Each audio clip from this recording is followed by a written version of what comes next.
Now let's talk about verbs. And essentially, verbs are what's happening. You've got three different types of verbs.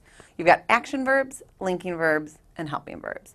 So action verbs are probably the most common verbs that you know. They include physical and mental actions, things like run, jump, leap, think, decide. So even those mental actions where you're not physically doing anything still count as an action verb. Sometimes, though, you have linking verbs. And the key to a linking verb is that it links the subject of a sentence to a description. So something like the word tastes great. So tastes is our linking verb there because it's not actually something that somebody's doing. Or is pretty, it's a state of being verb. So those are your linking verbs. And then finally, the third type are your helping verbs. And they're really easy to remember because helping verbs are always going to go along with other verbs. That means they're going to be part of a verb phrase. They work with other verbs to communicate tense. So for instance, if you have the verb phrase will get, will is your helping verb that's letting us know when the getting is happening. Did have, did is letting us know when the have is happening. So those are your helping verbs. All right, let's take a look at some tricks that'll help you be able to identify these verbs.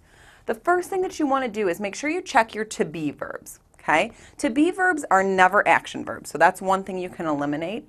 And then you've got an easy way of checking what kind of verb they are. If you've got a to be verb and it's followed by a modifier or some sort of description, you know it's a linking verb.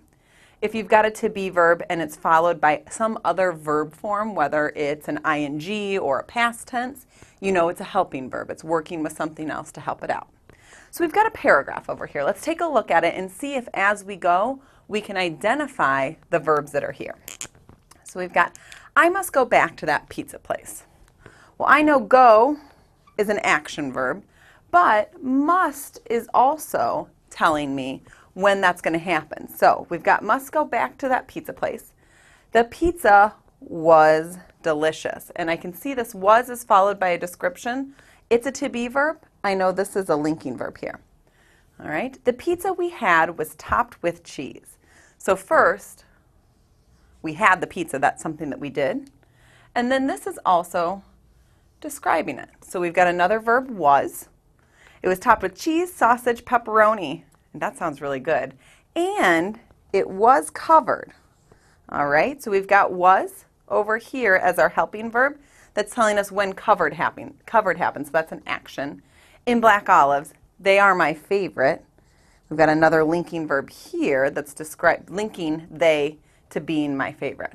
And then we have one up here I just spied that we missed, was topped. And remember, if we look at a to be verb and we see that it's got a form of the verb, even if it's past tense after it, we know that's a helping verb.